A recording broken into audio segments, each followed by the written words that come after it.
Gopi Jana Vallabha Hare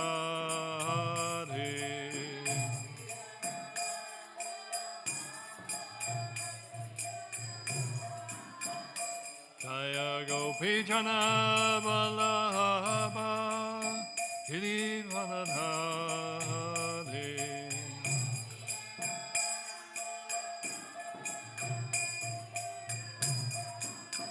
Yashodanandana Brajajana Ranjana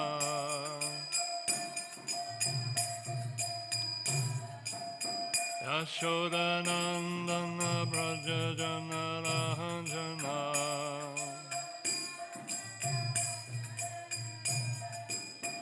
Yamuna Tira Vanachari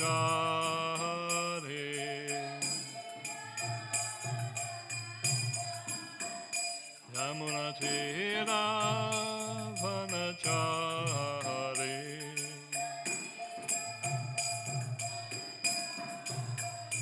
Jaya Radha Madhava Kunja Bihari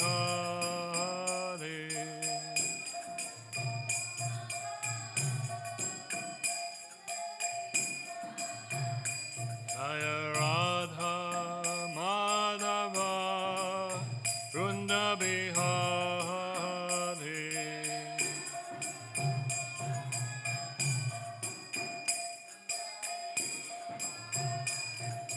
Gopi Jana Vallabha Girivanadhari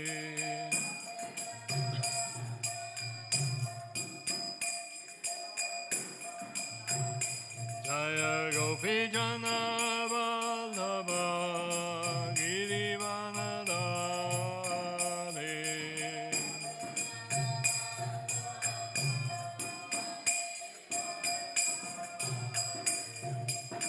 Yashodanandana Brajajana Ranjana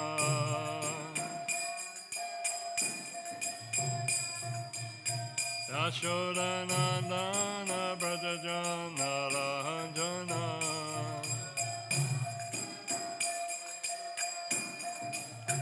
Yamuna Tira Vanachari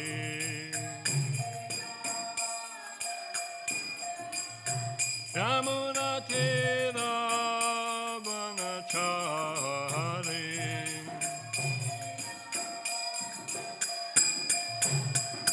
Jaya Radha Madhava Kunja Bihari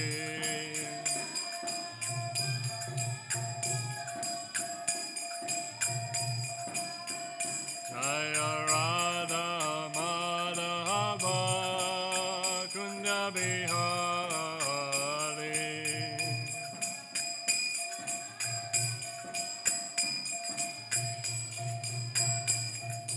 Hare Krishna Krishna Krishna Hare Hare Hare Rama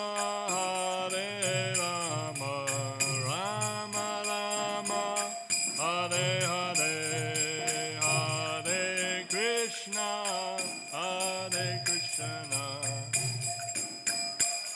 Follow Hare Rama Rama Hare Krishna Krishna Krishna Hare Hare Hare Rama Rama Rama Hare Hare Hare Krishna Krishna Hare Hare Hare Rama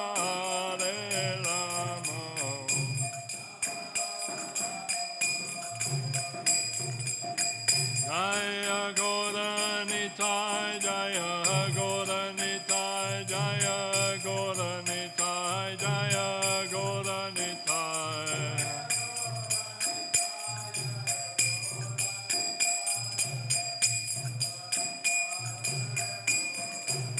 Jaya Jagannatha Jaya Jagannatha Jaya Baladeva Jaya Subhadra Jaya Jagannatha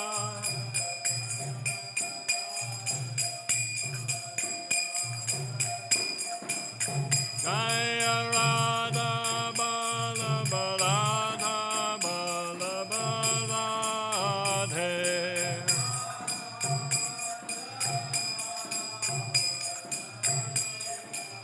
Jaya Prabhupada Jaya Prabhupada Jaya Prabhupada Jaya Prabhupada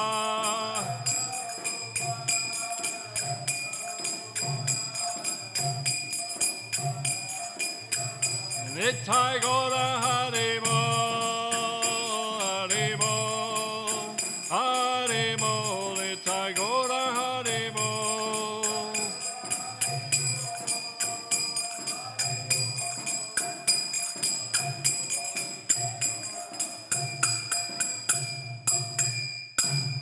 Jayam Vishnupad Paramahansa Parajagacharya Stotarasa the Śrīmad Divine Grace A.C. Bhaktivedanta Swami Srila Prabhupada Ki Ananta Koti Vaishnava Vrinda Ki Namacharya Srila Haridas Thakur Ki Rem Sekaho Shri Krishna Chaitanya Prabhu Nityananda Shri Advaita Gadadhar Shri Vasudhi Gaura Bhaktivedanta Ki Sri Sri Radha Krishna Gopa Gopinath Shama Kunda Radha Kunda Giri Govardhana Ki Sri Vrindavan Dhamma Ki Mayapur Navadip Dhamma Ki Jagannath Puri Dhamma Ki Srimati Tulsi Devi Ki Bhakti Devi Ki Chamunamai Ki Gangamai Ki Harinama Sankirtana Ki Yantara Śrīmad Bhāgavatam Ki Sri Sri Gauranitai Ki Sri Sri Jagannathi Baladev Subhadra Ki Sri Sri Radha Ballabha Bhagavan Ki Melbourne Mahaprabhu Mandira Ki Nitai Gaur Premanandi.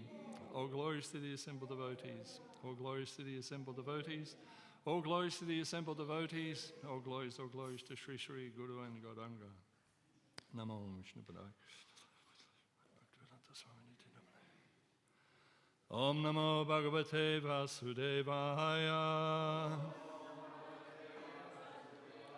Om Namo Bhagavate Vasudevaya. Om Namo Bhagavate Vasudevaya. So we're reading from the Śrīmad Bhāgavatam, Canto 5, Chapter 10, Text 12. Visheshe Buddha Viram Makam Cha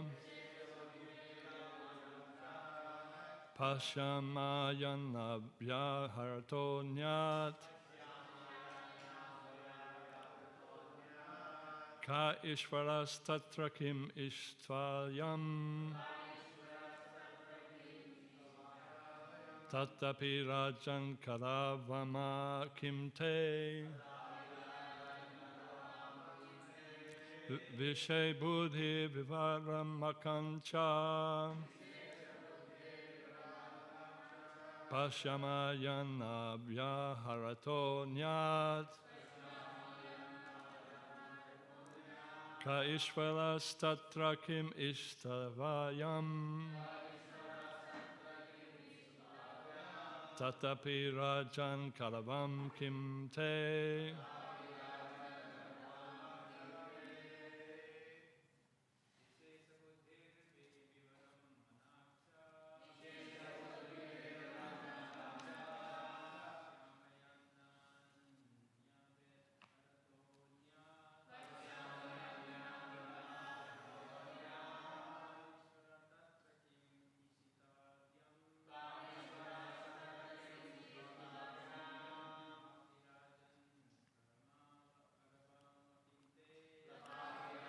Rajan Karavamate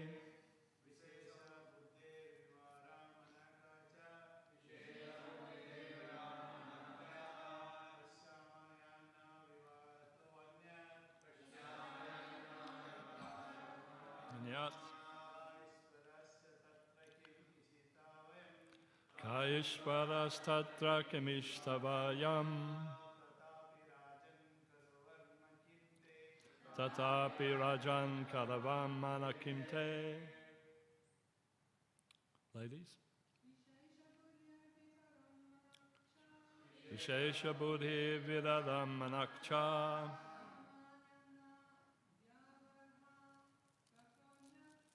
Pashambhanaya Vajato Nyat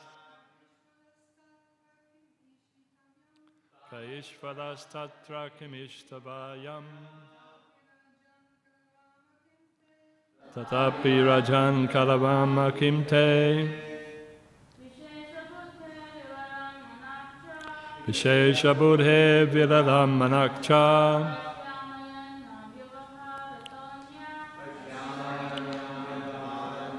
Nya Vishvara Tatra Kamishvatayam Tatapi Rajan Kalavama Kimte Vishesha Buddhi Vidaram Manakcha Pashamayana Vyashabharananya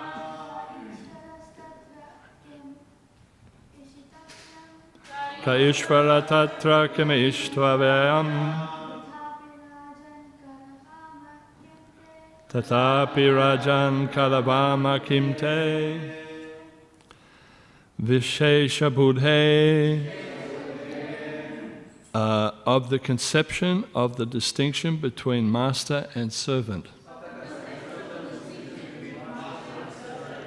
Vivadam, the scope. Manak, a little. Cha, also. Pashyama, I see. Yat, which. Na, not. Vyayaharata, then the temporary stage, then the temporary usage or convention. Anyat, other. Ka, who. Ishvara, the master. Tatra, in this. Kim, who. Ishitavayam, is to be controlled. Tatapi, nonetheless. Rajan, O king, if you still think you are master and I am servant. Kalavama, I may do. Kim, what? Te, for you. Translation. My dear king. It's okay, we can repeat it. My dear king, if you still think you are the king and I am your servant, you should order me and I should follow your order. I can then say that this differentiation is temporary and it expands only from usage or convention. I do not see any other cause. In that case, who is the master and who is the servant? Everyone is being forced by the laws of material nature. Therefore, no one is master and no one is servant. Nonetheless, if you think that you are the master and that I am the servant, I shall accept this. Please order me. What can I do for you? Purport by His Divine Grace Srila Prabhupada. It is said in the Śrīmad Bhāgavatam, Aham mameti. One thinks, I am this body, and in this body relationship, he is my master. He is my servant, she is my wife, and he is my son. All these conceptions are temporary due to the inevitable change of the body and the arrangements of material nature. We are gathered together like straws floating in the waves of an ocean. Straws that inevitably separate by the laws of waves. In this material world, everyone is floating on the waves of the ocean of nescience, as described by Bhaktivedanta, Mitche, Amaraya Vasa Yacha Beshe, Ka Chaya Habu Buddha Bhai, Jiva, Krishna Dasa, Eva Vishvasa, Kale te dara duke nai. Sri Bhaktivedanta Thakur states that all men and women are floating like straws on the waves of material nature. If they come to the understanding that they are the eternal servants of Krishna, they will put an end to this floating condition. As stated in the Bhagavad Gita, Kama esa karod esa rajo guna samubhava.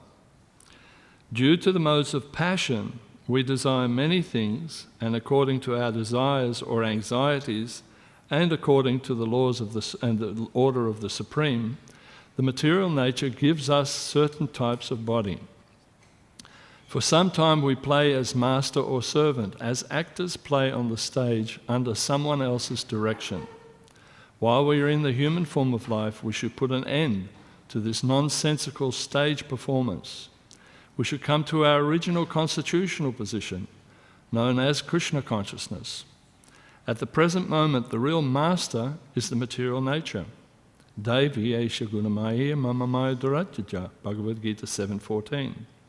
Under the spell of material energy, material nature, we are becoming servants and masters. But if we agree to be controlled by the Supreme Personality of Godhead and His eternal servants, this temporary condition ceases to exist.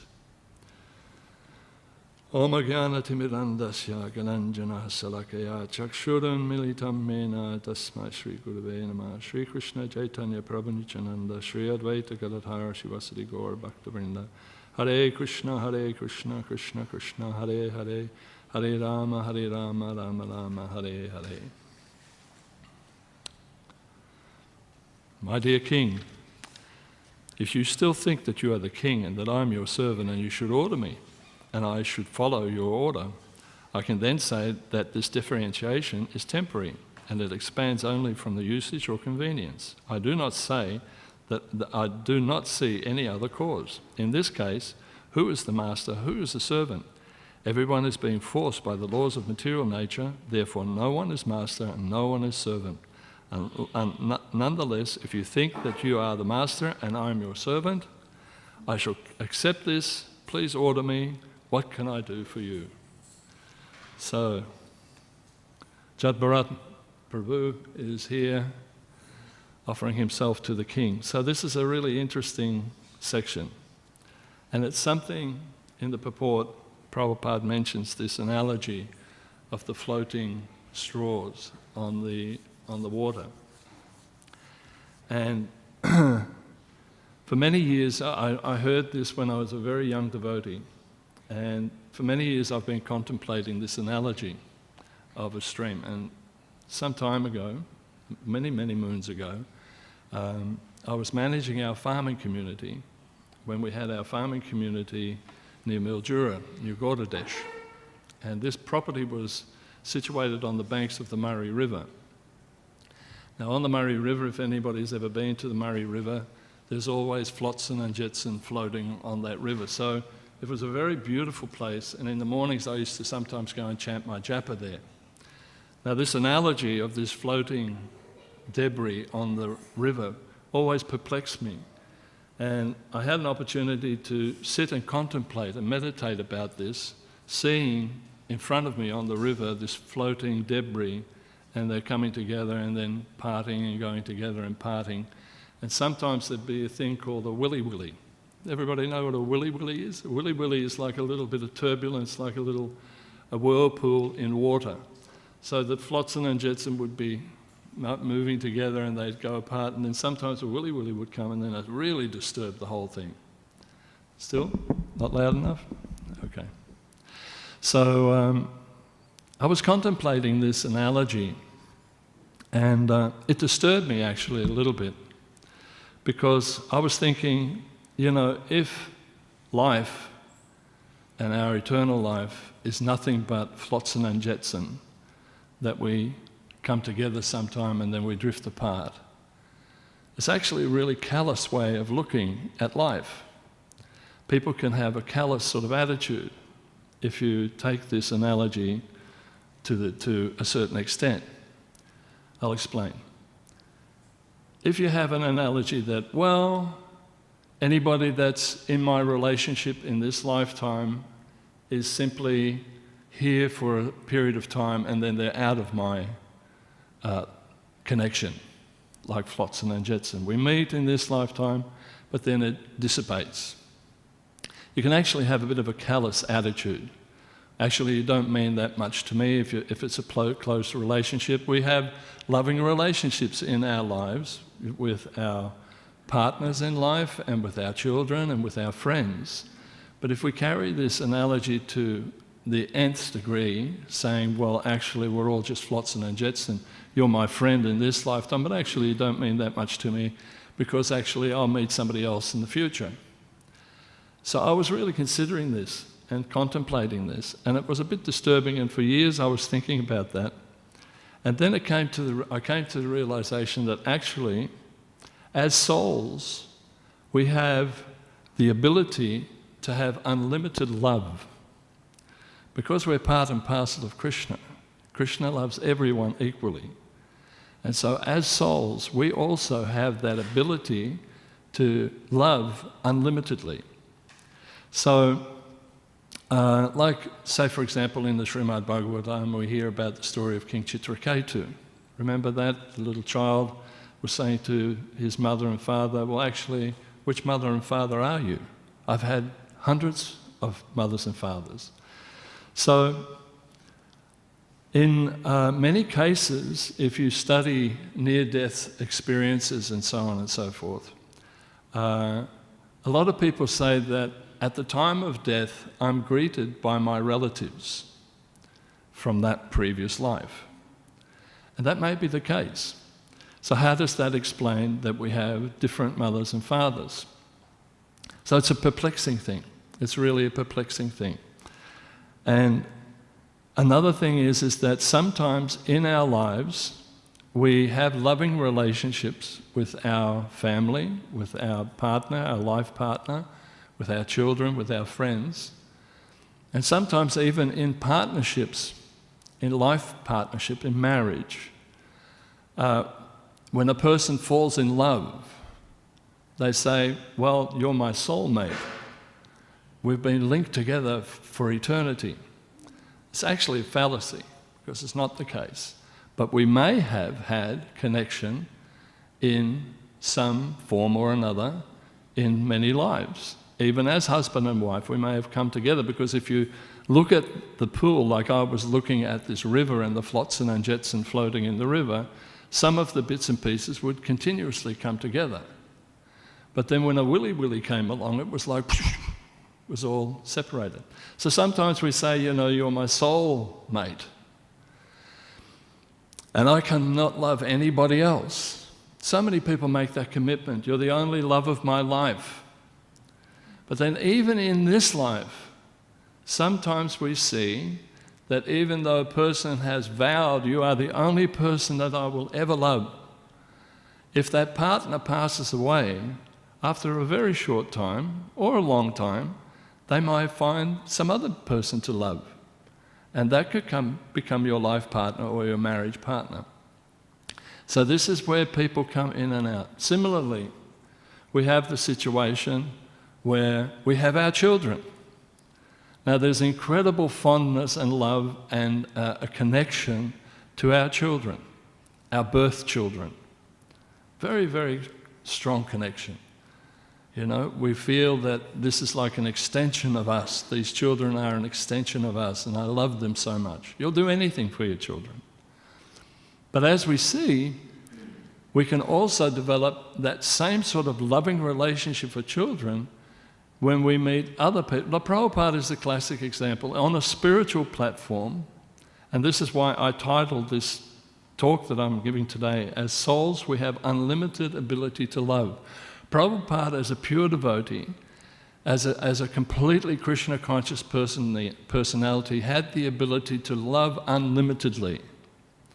Why else would a person of his age, and I mean I'm getting to that age where Prabhupada actually decided to go to America, why else would you risk doing this if it wasn't for an incredibly motivated, loving connection?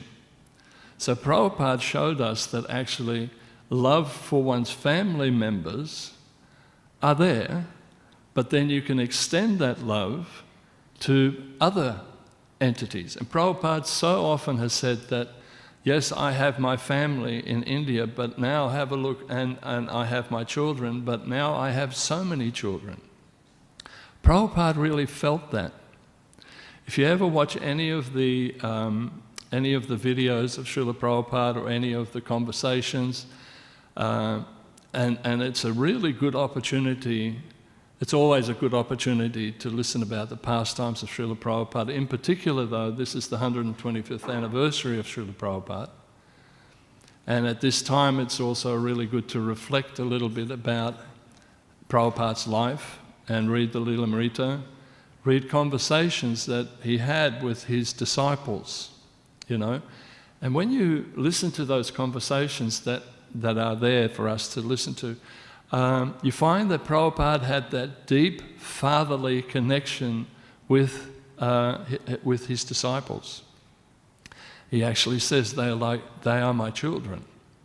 So in the same sense, we as devotees also start to develop loving relationships with other people, and they will also become our children. And getting older in my own life, I realize that. I have my birth children, but in the same token, I've established relationships with other devotees who are probably as important to me as my own birth children. So this is that infinite ability to love. So this is an interesting thing, you know, this flotsam and jetsam of moving everything around. So Prabhupada here in the purport mentions this section of Kama Esa Karodasha, this verse that is so important in Bhagavad Gita.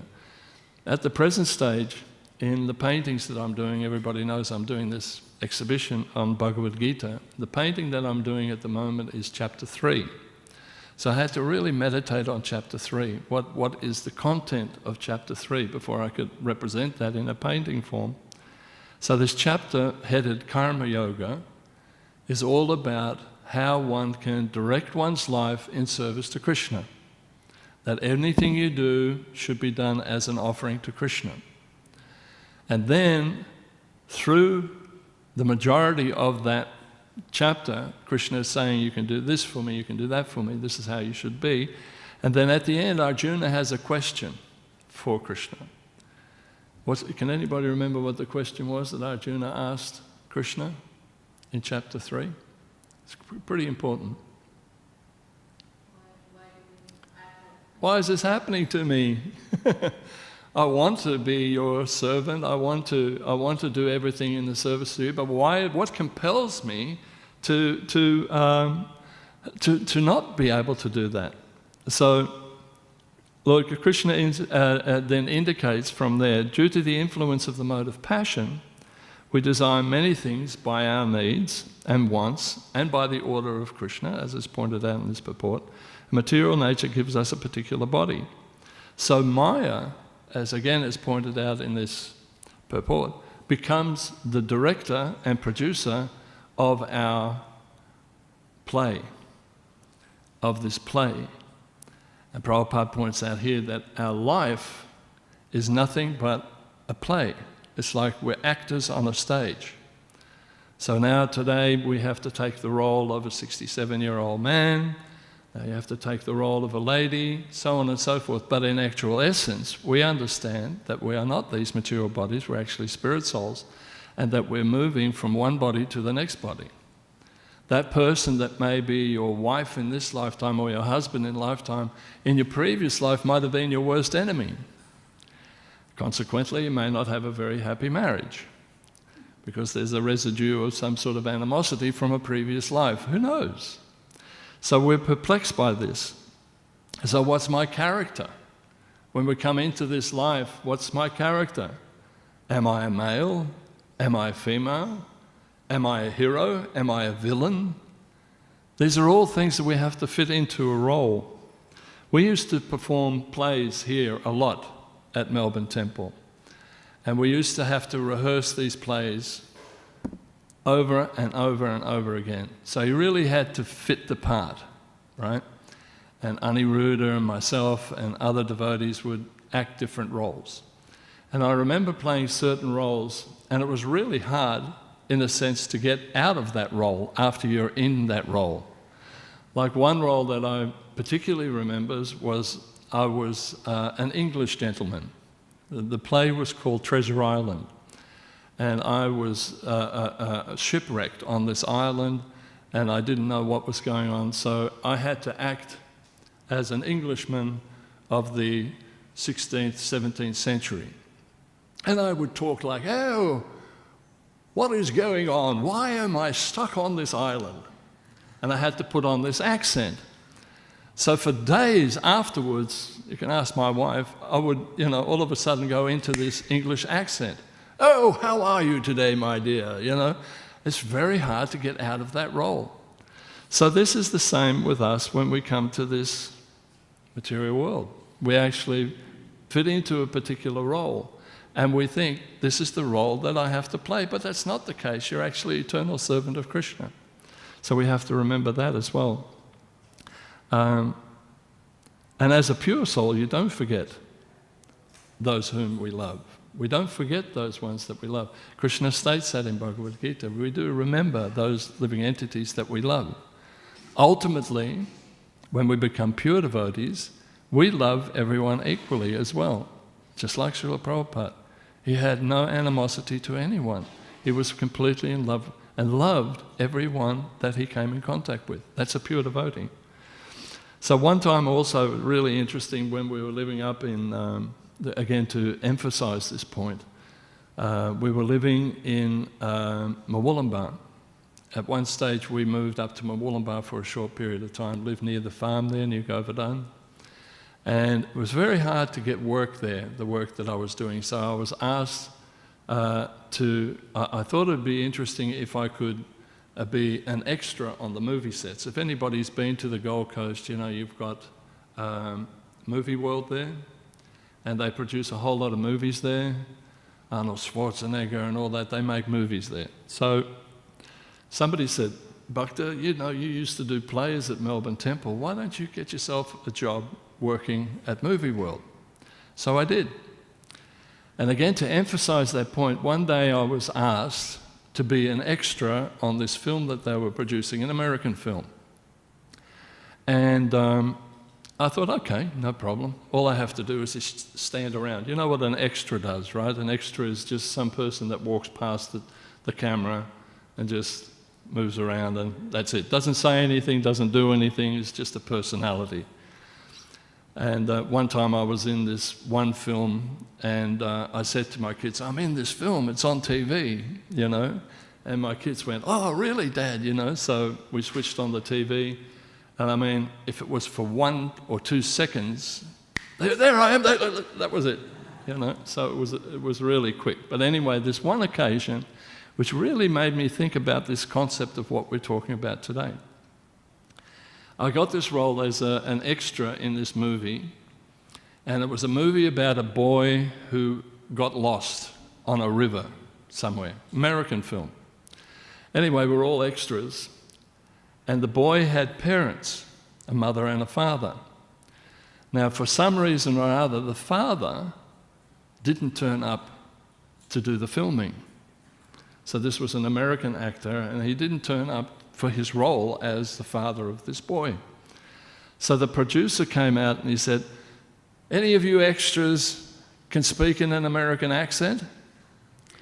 And I said, well, sure I can speak in an American accent. Right, you've got the part. So I was this boy's father in this movie. The thing was, I had to have a relationship with the mother, right? So here I was acting as this woman's husband. And you know what? You start to think, this woman is my wife. In a very subtle way, in a very fleeting way, for you to act correctly, I had to sort of feel that this person is my wife.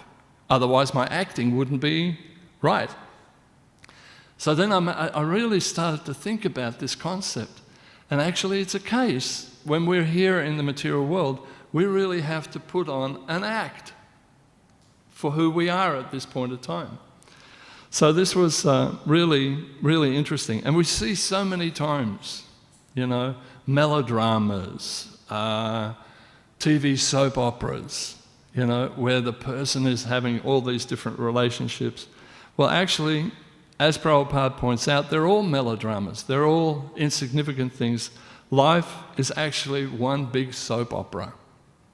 We've developed so many different things. When you're not a devotee, life is just one big soap opera. Days of Our Lives. Remember Days of Our Lives? They've actually scrapped it now. There was a TV show right from when I was a teenager, going right up to recently, called Days of Our Lives. Like the sand through the hourglass, so are the days of our lives. When I used to come home from school, sometimes you'd watch this. And it was all this tragedy and love between people and breakups and so on and so forth, just like the real thing. So many melodramas, so many films, so many TV things, and some may be interesting.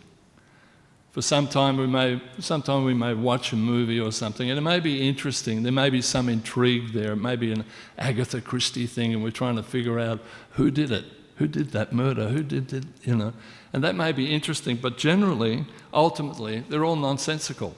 It's all a phantasmagoria. It's all unreal. So our duty in life, as is pointed out in the purports here, is to finish up being floating straws and actually act out as a servant and master in different episodes. That's what we're doing. One day we're a master, next day we're the servant. Even in our lives, we have to take on those roles as servant and master. When we start off as a career, we're the servant of our boss. Oh, yes, sir, I'll do whatever. When we're servants to our parents, yes, I'll do whatever you want. And then you become a master. You have children of your own, and all of a sudden you're the master of the house. Or you run a company and you're the master of your employees. So our constitutional position, though, is that of servant to the Supreme Master, which is Krishna. So we come to a point of understanding that this is our real position, our real constitutional position, that I am a servant of Krishna. And Krishna is the all-loving Father and Mother, as is pointed out in Bhagavad Gita. So this all-loving personality infinitely loves each and every one of us individually. Each and every one of us. We may have a concept, oh, my mum really loves me. I'm really a mummy's boy. Mum really loved me. Some of our friends, actually, it's quite surprising, especially in Indian families, how much a mother's love is given to especially their sons. Oh, they do everything for their son, They wake him up in the morning, wake up, my darling. The kid doesn't even wake up for himself. The mother comes and wakes him up. Do you want something to eat? From a Western point of view, it's just like, you got to be kidding. And even to the extent, and it happens to the ladies as well, the mothers are so attached to their children. Like I know some friends of ours who, when they go to India, they're not allowed to do anything, right? Because mum does everything for them, even feed them. This is a fully grown adult with children of their own, and mother will feed their daughter or their son.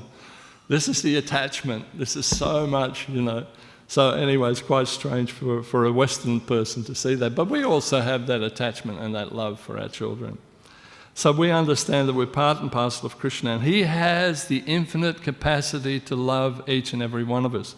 As we grow in our Krishna consciousness, we start to develop that also in smaller and smaller increments. We start to love everybody equally, which is an amazing thing. So Jad Bharat, in this life, came to the position of teacher. He was a teacher, he was a pure devotee. And he was a teacher, or the master, to King Rahugana. But here we even said, oh, which role would you like me to play to King Rahugana? Which role would you like me to play? Do you want me to be the servant? Okay, tell me what I should do. This is the mood, because it meant nothing to him. It was all a play. He was a pure devotee of the Lord. Before, even though he was a realized soul, he acted as though he was ignorant. that he was completely ignorant to everything that was going on, until the right time came about when he could preach, that he could teach. Beforehand, people used to abuse him, his brothers used to push him around, the whole story of Jad Bharat, and now he's coming to this point, after the whole Palanquin incident, now he's coming to the point where King Rahugana is starting to think, this guy is special. And now his real purpose in life is coming out as a pure devotee to teach. So teaching and presenting Krishna consciousness is a great thing. So a fool is, Prabhupada says, a fool is revealed by his speech. So he was no longer a fool, because what he was teaching was pure Krishna consciousness. And what he will teach for the chapters ahead is pure Krishna consciousness. So we were so fortunate for the last couple of weeks to have such an elevated soul as Bhanu Swami giving instruction on this part of the Śrīmad Bhāgavatam. I don't know if some of you have seen the classes, but we watch through the video setup. Hare Krishna, come in. And he was so clearly analysing the position of Jad Bharat and his connection with King Rahugana. So this was amazing. So a fool is revealed by his speech. So Jad Bharat was giving true knowledge to King Rahugana when the time was right. And the time has to be right. So it is within us, when the time is right for us, we also have to teach this philosophy, this simple truth that Krishna is the master and we are simply servant, lifetime after lifetime after lifetime, forever. And that is a position that we actually cherish. And we preach for no other reason but out of compassion. Like Prabhupada, when he came to the Western world, he didn't have to. He was comfortably situated in Vrindavan, and he was an elderly person. It's not easy to do things when you're becoming older. Even simple things for you guys, like offering obeisances and stuff. At the present stage, there's arthritis in my knees and pain in my back, and it's really difficult. And I'm thinking, but Prabhupada had heart problems. He had 2 heart attacks while he was on the boat, the Jaladuta, coming to America, but he kept going. Why? First and foremost on the instructions of his spiritual master, but then in the same token, it was out of love for the fallen conditioned souls. His spiritual master had completely convinced him that actually the whole purpose of life is to serve Krishna and to bring as many fallen souls back home, back to Godhead.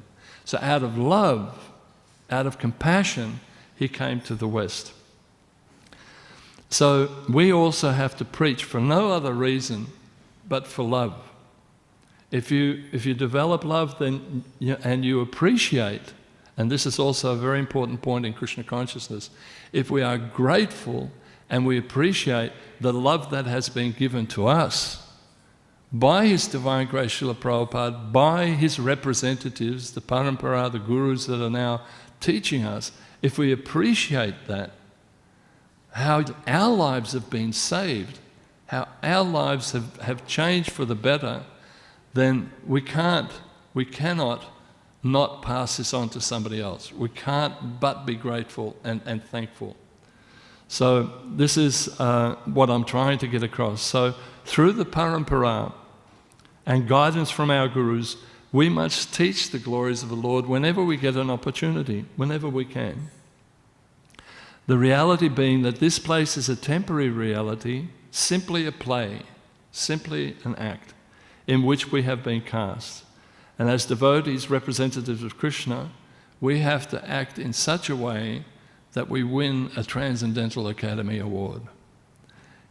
Sometimes we really have to act the role of a devotee, even though sometimes we don't feel qualified, even though we're not so pure yet. Still, for the benefit of other living entities, we have to do our best to present Krishna consciousness to the best of our ability. The thing is that with acting, when I'm on stage, when we used to do the plays, I've got a very bad memory. And sometimes I would forget my lines. And I used to have a prompter in the back there, either Korma or someone else, who would softly read out, your line is like this, you know. So I would look over to him and he would repeat the line. So in the same way, we have prompters in our Krishna consciousness. And the prompters are the Śrīmad Bhāgavatam, our association with other Vaishnavas, our Guru Maharaj. They're prompting us to maintain Krishna consciousness. So even in our role sometimes, and we have different roles, we play different roles in our life. Some people have the role of a business person. You have to go to the office every day. You have to put on the suit. So there's my costume. You put your suit on, comb your hair nicely, put a little bit of aftershave on, and you're in the office, right? This is your role. So in that role, how can you preach?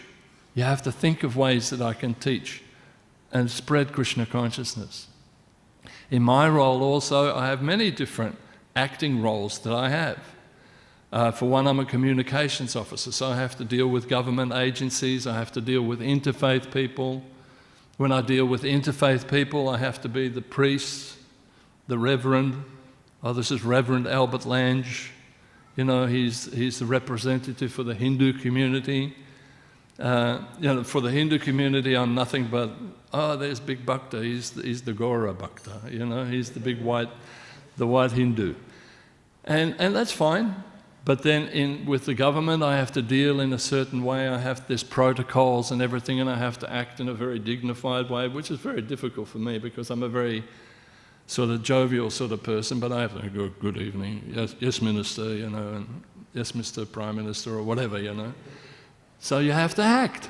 But my reason for doing that is so I can get a message across, that they see, oh, this person is Krishna conscious, but he can relate. Recently we did a TV interview for SBS, and I was in a suit, you know, no tilak, but I had a little badge with tilak on, and they were asking me about Krishna consciousness and what has the Hare Krishna movement done during this COVID-19, and all the different faith traditions were asked to give a prayer for COVID-19 as a means of giving solace to the population. So there was an Islamic man, and he gave a prayer from the Quran, and Christian, and so on and so forth. So there's Bhaktivedanta in his suit as Reverend Albert Lange giving a sermon, and my prayer was, what do you think my prayer was? Anybody? Hare Krishna, Krishna Krishna, Hare Hare, Hare Ram, Ram Ram, Hare Hare. And I said it in a very, now, our prayer, which is most sincere, is the love and the service that we have for the Supreme Lord in both his male and female aspects, and we ask for service, loving service for him and his protection. Now you may know this verse, this prayer, a lot of people know this prayer. You've probably heard it in the streets of Melbourne. You probably heard it in the streets all over the world. That prayer, my friends, is Hare Krishna, Hare Krishna. And they loved it. It's typed underneath, you know, everything. It was really interesting. So there was a role that I had to play. In another life, in another area, I have to play the role of a chaplain. And I go into a hospital. And and sometimes it's not easy to develop compassion. It's not a thing that you can just switch on. You can feel sorry for someone, but to have real compassion for someone, you have to really draw on Krishna's mercy, you know. And so sometimes you see people in a very catastrophic situation, and you have to have empathy. You have to have a giving nature. And so you ask the Lord, please let me act in a way that will help this person, you know, and you have to do that. And it happens, but in a sense. So it's still all a play. It's still like that. So the reality being that this place is a temporary reality and everything is simply a play in which we've been cast. The action of teaching Krishna consciousness will free us from this play. This is what was mentioned in this purport. When we actually develop our love for Krishna, when we develop our real connection to Krishna, then we finish up this play. Now, it's an interesting scenario when you actually think, and our mind can't comprehend this, but we understand that in Vaikuntha, and even in the spiritual world, in Goloka Vrindavan even, there are relationships. That husbands and wives have relationships and that you live a life with Krishna as a center. This is in the spiritual world. Who's your wife? Who's your husband? What are you? Are you a wife, your husband, or what? These are inconceivable things that we can't grasp at this point in time. But there is that relationship. So I wanted to read from a section which was very dear to me also. From Bhagavad Gita in the 18th chapter, Krishna says that developing this compassion, developing this love, and presenting teachings of Krishna consciousness whenever you get an opportunity is the greatest thing that you can do. If you really want to please me, then this is what you should do. Krishna says, for one who explains the supreme secret, and it is a secret, to the devotees, devotional service is guaranteed. Number one, Krishna says, I'll give you the input. I'll give you the push to do the exact right thing. And at the end, he will come back to me. So if we actually do that. There is no servant, Krishna says this. So we're all servants of Krishna. We all see that Krishna is the master and we're his servant. But he says, there is no servant in this world, and meaning the whole of creation, more dear to me, nor is he, nor will there ever be one more dear to me than that person that is spreading this knowledge of Bhagavad Gita, this love of Krishna. That Bhakti Yoga is actually the thing that he wants us to teach. This unlimited love for everyone. And we see it throughout history. All the great sages and saints, in various traditions, all they ever had was a love for humanity. So Krishna, and all they ever wanted to do was not that they became involved in some melodrama of days of our lives, but to give them the source that actually we are all servants of Krishna. We are all nothing but servants of Krishna. We should look to God. Allah Akbar. You know, God is great. In so many traditions, in Christianity, love the Lord thy God with all your heart, with all your soul, and love your fellow man as you love yourself. Because what happens is you start to love yourself because you understand that God dwells within you as well. So this love is the most important thing. So let us continue preaching the message of Krishna and not be afraid of our enemies. There is no enemies in this world, actually. We may concoct some enemies. Oh, this person's my enemy. But that enemy may be your brother in the next lifetime or whatever. There are no real enemies in this world. And it's pointed out that the only real enemy is lust within ourselves, as is purported in that sloka of Bhagavad Gita. We must sincerely serve the Lord and not be deterred by so-called enemies. Even our greatest enemy lives inside of us as lust, as Krishna was saying. And lust means just selfishness, self-centeredness. This is from Bhagavad Gita, and I wanted to read the purport, so that Kama Esa Karoda 337. Srila Prabhupada explains, when a living entity comes in contact with the material creation, this is from his purport, his eternal love for Krishna transforms into lust in association with the mode of passion. In other words, the sense of love for God becomes transformed into lust, as the example is given, like milk can be transferred into yogurt by the addition of tamarind or lemon, isn't it? That sour quality can change the constituents of milk into yogurt. And Prabhupada continues, then again, when lust is unsatisfied in this play of life, right?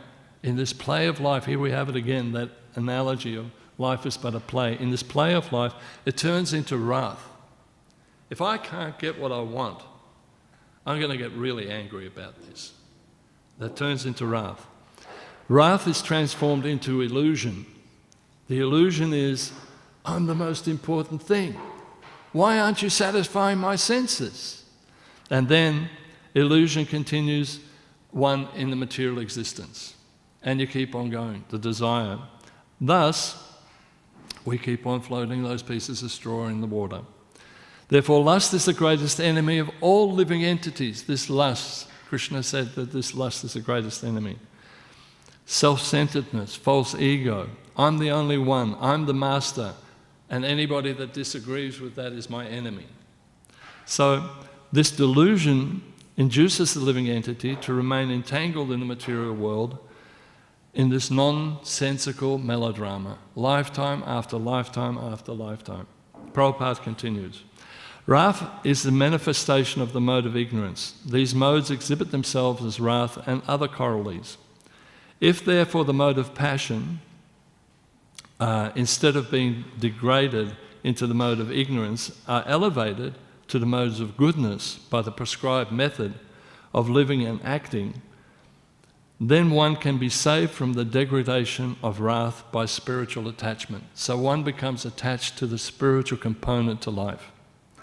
He continues, the Supreme Personality of Godhead expands himself in many of his ever-increasing spiritual bliss, and the living entities are part and parcel of this spiritual bliss. So this is love. Love actually gives you so much bliss. When you can have love for someone else and for your fellow man, that increases the bliss.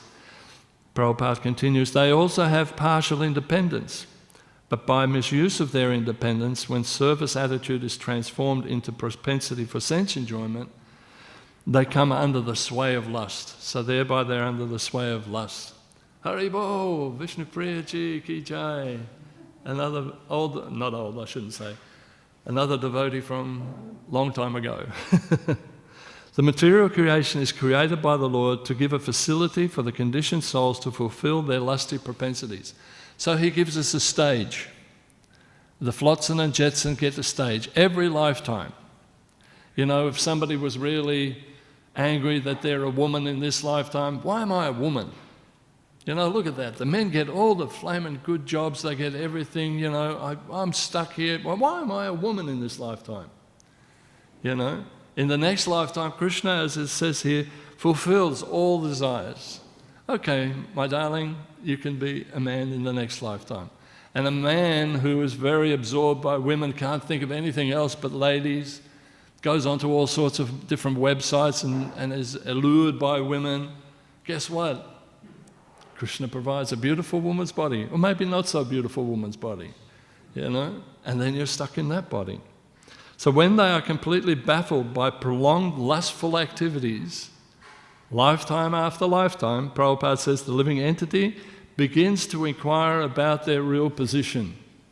All of a sudden intelligence starts to creep in. Hang on a tick.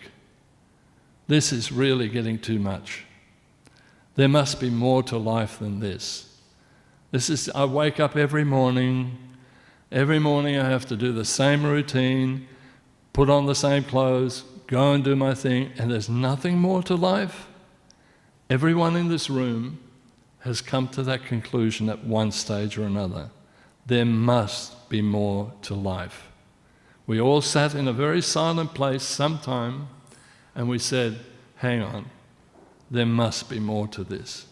And consequently, by the mercy and love of the Acharyas, we're here at this divine temple. And we're actually getting the inspiration and the encouragement to end this play of life and go back home, back to Godhead. So that, then Prabhupada says, the living entity begins to inquire about his real position. And then we become inquiring, asking questions. Well, I'm not this material body, am I this, am I that? So the question is, how can I use my talents that I've been given in this play, that I've been given as a character in this life play, in Krishna's service? Because we are here, and we're stuck in this play, we're doing our role, you know, see it as a play. Okay, what has Krishna given me? What's the role I've got to do in this lifetime? So there are many ways to serve God. Let's provide a couple of them. The first step is to shed this concept of I and mine. So we have to get rid of that, because we have to understand that everything in this play, you know, like a producer, doesn't belong to me. Like when I was doing the play, the movie set, It's not that this was my wife or this was, my son or this was America or whatever. I was play acting, So in the same token, we have to realize that everything actually belongs to Krishna. And shedding our ego, shedding that I, my concept, and truly realizing whatever we have is because of Krishna's blessings, that in itself is serving Krishna. When we use our intelligence to actually understand that everything is actually Krishna's, that in itself is service to Krishna. So that's a good start. So we have to understand that Krishna is the master, he's the producer, he's the director. That's it, in a Krishna conscious way. So let's keep this in mind. So with humility, we're discussing the following points. The first one, serving others is serving Krishna. Serving others is serving Krishna. So we have to think of ways, how can I serve someone else Krishna consciously? How can I serve my life partner? How can I serve the other devotees? How can I serve my Guru Maharaj? How can I serve the temple? A service attitude is very much needed. And the greatest service that you can do for another person is give them the opportunity to advance in Krishna consciousness. So each and every one of us will get an opportunity, even if it's a small thing. That's real compassion. If you have neighbors and you have a friendly relationship with neighbors, how can you bring Krishna consciousness into their lives? Any suggestions? In a loving way, how can you have work colleagues or a next door neighbor, how can you bring Krishna consciousness in compassion to them? Anyone? Yes? Give them Bhagavad Gita and share knowledge of the That's fantastic. That's the highest point. But your neighbor is Islamic, right? He's very much, no, that's it, Allah Akbar. But he's a wonderful person. How do you present Krishna consciousness to him? Yes, Prabhu? Prasadam. It's wonderful. Yes, my dear friend, this is halal. Great. Give them prasadam. Give the Christian a prasadam. So giving this, distributing. And then if they're interested, sometimes, you have people and they perhaps are walking past. Yes? Yeah, right, exactly. Just say, oh, my daughter or I'm doing a little singing program, and I'm going to be singing. Would you like to come and hear me sing? You don't have to say it's even kirtan. You can say, I'm doing some really nice chants and some beautiful music from India. Oh, we'd love to come. And then you start singing Hare Krishna in a bhajan. They get benefit from that, right? Excellent. Perfect way. Associating with them. Giving them friendship. Friendship is the key to everything. Loving friendship. And sometimes you may not feel like being friendly, but just do it. Ask Krishna to give you the strength and the acting ability. And it's not like you're acting because it's on a spiritual level, but a person wants to hear friendship. Oh, how are you? Ibrahim, my dear friend Muhammad ji, how are you? Giving that friendship. People thrive on friendship because real friendship is love. Oh, this person is exuding love. So thereby that's really impressive. And so everyone you meet, the more and more you meet, you bring this Krishna consciousness. The second point, you can worship Krishna, whatever simple means you have. It doesn't need to be elaborate. In home worship, at home. So this is directly to Krishna. It's not only that we develop our love for Krishna at the temple, but in our homes also. We have a little altar for Krishna, and we serve and look after Krishna in that way. And connect with the Lord lovingly. Every day wanting to offer something to the Lord. Coming first thing in the morning when you wake up in the morning and offering your obeisances to Krishna. It's a very beautiful thing. So again, it's connecting. Third thing, if you have a talent, say you have a talent in singing, musical instrument, drawing or painting, or a managerial or accounting skills, whatever, you can employ this in relationship with serving Krishna and the spiritual master. Again, developing a loving connection out of love. And if for some reason you can't do any of the above, all the above is too much, you can't do that, just repeat his holy names and read about his pastimes, Krishna's pastimes. And that's enough. And you'll develop a loving relationship. And leave the rest to Krishna. Krishna will manipulate your life in a way that you think is just fantastic, serendipitous. You know, things will happen to you which you thought, how is this possible? Krishna will make such arrangements for you that you know his presence, you feel his presence. So that if you can't do anything else, just read and chant his holy names. So the Lord arranges correct service for you through his agents on this earth. So there are many angels. You know, people talk about angels, that you have guardian angels. Well, you have angels, but they're living people, and they're the devotees, the senior devotees that will guide and direct you. Because they're senior because they've developed a greater capacity to love. That's the quality of seniority. How much does this person love? And that's how you can grade a person in their seniority in Krishna consciousness. And those are guardian angels. They will guide you and direct you as to how to nurture that love. Like a small little creeper. The bhakti creeper is like a little plant, right? Those individuals, those gurus, but whether it's your Diksha guru or your Siksha gurus, they will help you to cultivate that bhakti lata, that creeper, and help you pull out some of the weeds as well. They may say, oh, I see a big weed in you over there, you know, and you should be honest enough to say, thank you, Prabhu, and allow them to pull that out for you. So, and the final thing is, and this is something that it's been a point that I wanted to bring up, is don't get caught up in mundane machinations of this world too much. The world is going on out there. There are many plays and melodramas going on, but don't get engrossed in that it may take you away from the reality. Remember, it's all just a play, you know? And the reason why I say that is because recently, in relationship to this COVID-19 pandemic, and there is a whole lot of talk within the devotee communities about conspiracies. I'm not here to squash any conspiracies, and I'm not going to tell you what you should think or whatever. All I'm saying is that if you give too much attention to this stuff, it will take you away from the real job that you have in this life, and that is becoming a servant of Krishna.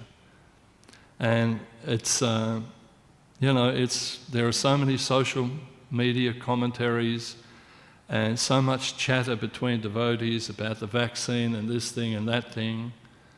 You have to make up your own mind. Yes, you have to do a certain amount of research, but then in the same token, don't let it over-capsulate your whole life. Don't let it become the be-all and end-all, because Maya will slip in there to really, oh, this is such an important thing. And the reason why I mention this is because devotees actually have become quite critical of other devotees. And to criticize another devotee is the most horrible thing that you can do, and the most detrimental thing that you can do for your Krishna consciousness. You know, the mad elephant offense is to criticize or to badmouth a devotee and to offend a devotee. And unfortunately, with this COVID-19 conspiracy stuff, there's been a lot of offensive stuff that's been said about other devotees. You know, I've had people even call me, you know, and say, you're an idiot if you don't believe this conspiracy. It's like, please, you know, give me a break, you know. It's horrible. So, in this regard, I want to read a little section.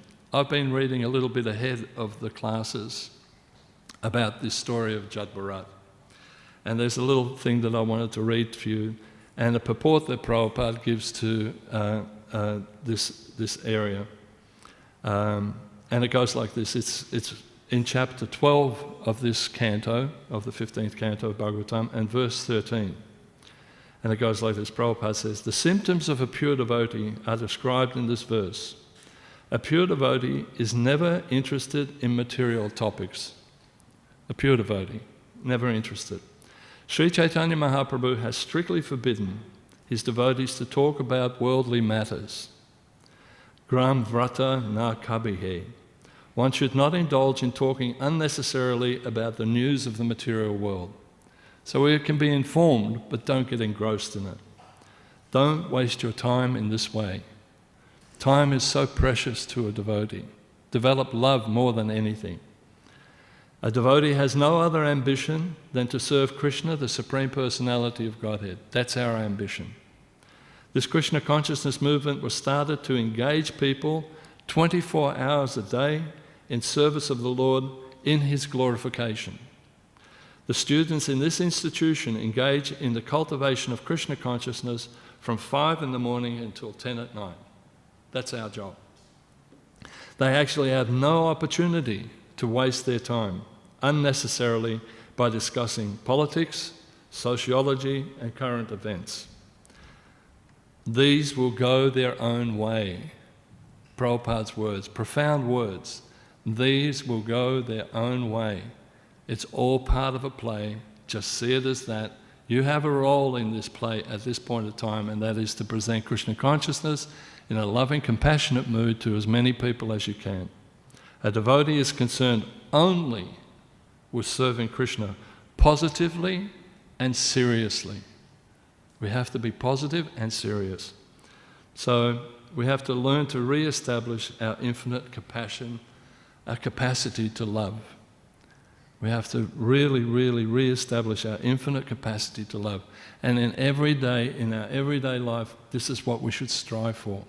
And see it in the example of the great Acharyas and our present-day Acharyas, who are risking their lives and so many things to spread love of Godhead. So I'll stop here. Srila Prabhupada ki jai. Any comments or questions, Prabhu? Yes? Hey, hang on, let's get the microphone. Thank you for the nice class, Prabhuji. My question is that you said Krishna is our master and we are the servants of Krishna. But when we read Krishna's childhood pastimes, we see him as our friend. So how can we understand this? Because our normal friends in this material world can't be our masters. Very good question. Thank you so much. When we develop a loving relationship with Krishna, we can take many roles. And the highest role is to actually be a friend to Krishna, right? And we even forget, the residents of Vrindavan even forget that He is the Supreme Lord and that He is our Master. So in the same way, that loving relationship, we will also forget that in due course of time. But when we have our relationships with our friends and everything, that is in a sense a reminder to us also that that can be our friendship with Krishna as well. But even in that relationship, it's not a servant and master, it's more just a friend. We can help that person if they're and they can help us. Because if you're really friendly to another person, all you really want to do is help another person. And understanding that we're all stuck in this material world, we help each other like that, you know? We encourage each other in our Krishna consciousness. So say, for example, in your case, you know, you like chanting and you like to sing. And say, for example, your friend might not like to do something at a particular time. Well, you can encourage your friend, oh, please come and help sing with me. So in a sense, you're becoming that person's teacher. You're encouraging with love, come and sing with me. And when they come and sing with you, they're making advancement in Krishna consciousness. So you're helping on a friendly basis. Another time, you may not be feeling so enthusiastic to do the singing. Somehow or other you're in a bad mood, something has happened, and somebody comes up to you and says, oh listen, come and sing with us and chant Hare Krishna. You're my friend, come and help. Yeah, okay. And begrudgingly you go, but then when you start chanting, you feel good. So they've helped you out.